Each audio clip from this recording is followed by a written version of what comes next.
pemirsa, masih dalam edisi pernikahan. Benar sekali ya, dan ini pembahasan kali ini adalah pembahasan yang sebenarnya sangat-sangat penting karena adalah pembahasan tentang rukun nikah dan syarat nikah. Jadi memang ini yang sering harus kita pikirkan dipahami ya. Juga, dipahami, karena apa? Banget. Kadang-kadang kita menikah tapi kita nggak tahu rukun nikahnya apa, syarat nikahnya apa. Jadi mudah-mudahan di pembahasan kali ini kita akan tahu semuanya ya. Baik, makanya langsung saja kita saksikan liputannya berikut ini.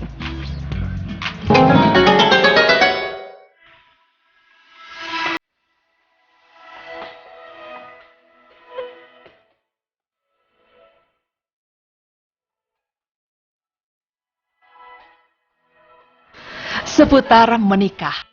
Dan nikahkanlah orang-orang yang sendirian di antara kamu dan orang-orang yang layak menikah dari hamba sahayamu yang lelaki dan hamba-hamba sahayamu yang perempuan. Jika mereka miskin, Allah akan mengkayakan mereka dengan karunia-Nya, dan Allah Maha luas pemberiannya dan Maha mengetahui. Quran Surah An-Nur ayat 32.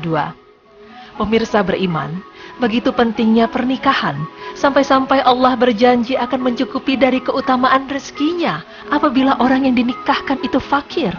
Ya, menikah adalah sunnah yang sangat dianjurkan oleh Allah Subhanahu wa Ta'ala dan Rasul-Nya. Menikah juga merupakan hal terindah yang pasti dirindukan setiap insan. Dengan menikah, berarti akan dibukakan jalan untuk membangun keluarga muslim yang terhormat dan menyemarakkan dunia dengan keturunan dan anak-anak yang soleh. Menikah juga merupakan satu bentuk ibadah kedekatan kepada Allah Subhanahu wa Ta'ala. Nah, pemirsa, lalu apa sajakah sebenarnya rukun dan syarat menikah? Berikut penjelasannya untuk Anda. Ketika seseorang memutuskan untuk melangsungkan pernikahan, lalu apa sajakah sebenarnya rukun dan syarat menikah? Berikut penjelasannya.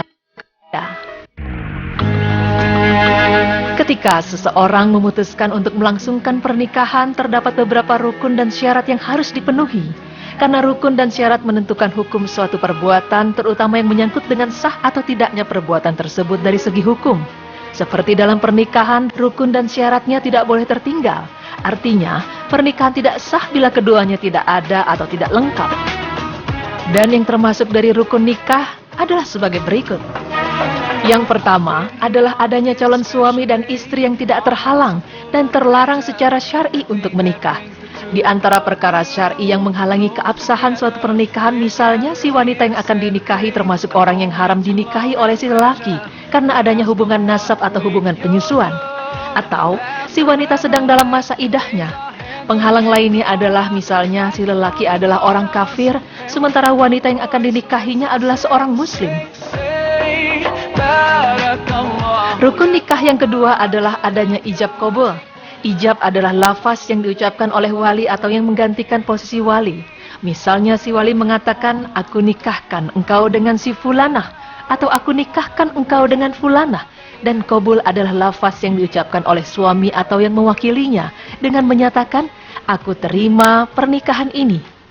Namun penyebutan dua lafaz ini dalam Al-Quran bukanlah sebagai pembatasan harus memakai lafaz ini dan tidak boleh lafaz yang lain. Syekhul Islam Ibnu Taimiyah rahimahullah berpendapat bahwa menyatakan akad nikah bisa dengan lafaz apa saja yang menunjukkan ke sana, tanpa perbatasan harus dengan lafaz tertentu. Bahkan bisa dengan menggunakan bahasa apa saja selama yang diinginkan dengan lafaz tersebut adalah penetapan akad. Ini merupakan pendapat jumhur ulama seperti Malik, Abu Hanifah. Dan salah satu perkataan dari mazhab Ahmad adalah akad nikah seseorang yang bisu dan tuli bisa dilakukan dengan menuliskan ijab qabul atau dengan isyarat yang dapat dipahami.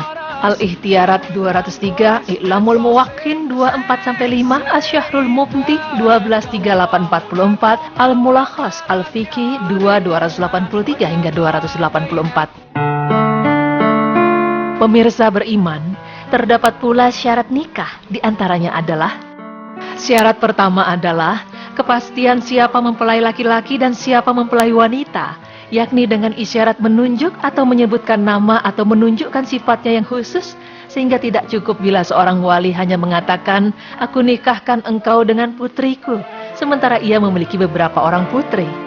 Dan syarat nikah yang kedua adalah keridhaan dari masing-masing pihak. Rasulullah SAW bersabda, tidak boleh seorang janda dinikahkan hingga ia diajak musyawarah atau dimintai pendapat. dan tidak boleh seorang gadis dinikahkan sampai dimintai izinnya.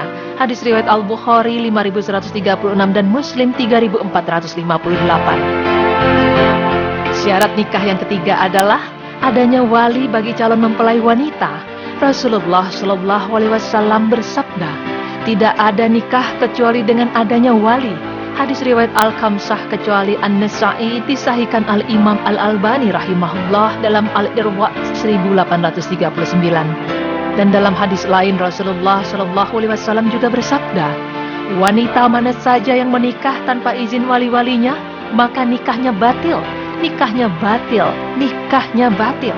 Hadis riwayat Abu Dawud 2083, disahihkan Al-Imam Al-Albani rahimahullah dalam Sahih Abu Dawud.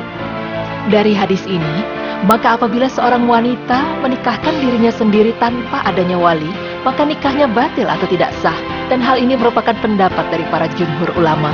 Namun, Abu Hanifah menyelisihi pendapat ini karena beliau berpandangan bahwa boleh bagi seorang wanita menikahkan dirinya sendiri ataupun menikah walinya.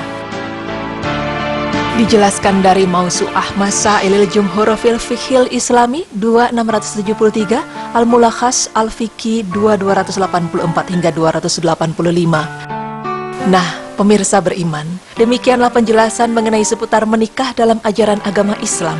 Semoga bermanfaat bagi kita dan semoga kita dapat menjalankan apa yang telah diajarkan. Begitu mulianya agama Islam yang telah memberikan konsep yang jelas tentang tata cara ataupun proses sebuah pernikahan yang berlandaskan Al-Quran dan As-Sunnah yang sahih.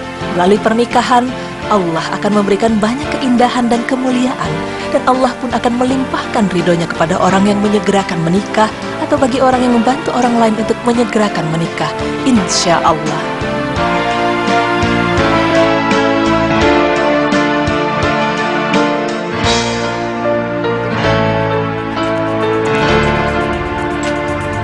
Nah, semoga makin paham soal pernikahan, karena menikahlah itu karena menikah itu menjadi penyempurna iman Islam kita, betul kan? Benar sekali, karena ada dibilang kalau misal kita menikah itu berarti menyempurnakan separuh agama kita gitu ya. Nah, selain itu memang di dalam syarat dan rukun nikah tadi yang harus diperhatikan adalah rukun nikah itu ada dua. Satu, ada calon yang akan dinikahi, ya iyalah harus ini ya. Terus kedua adalah syaratnya adalah ijab kabul. Kalau misalnya ijab kabul berarti nggak nikah ya.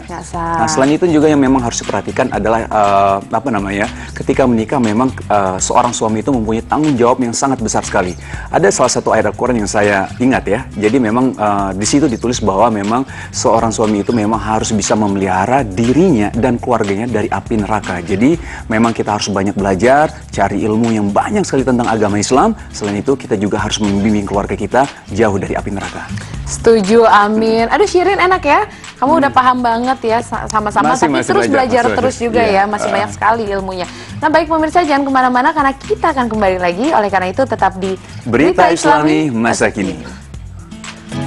Allahu Akbar.